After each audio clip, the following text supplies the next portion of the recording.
Hi friends! We are making nanotape bubbles. Here we cut a piece of nanotape. We're placing a straw on the edge of the nanotape. Add some decoration.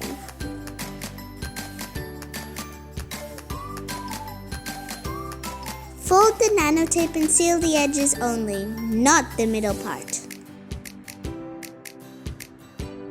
Remove the invisible cover slowly. Dip the nanotape fully in hot water for 30 seconds. Now blow the bubble. So squishy. It was fun playing with the nanotape bubbles in the end. Bye friends, please subscribe for more.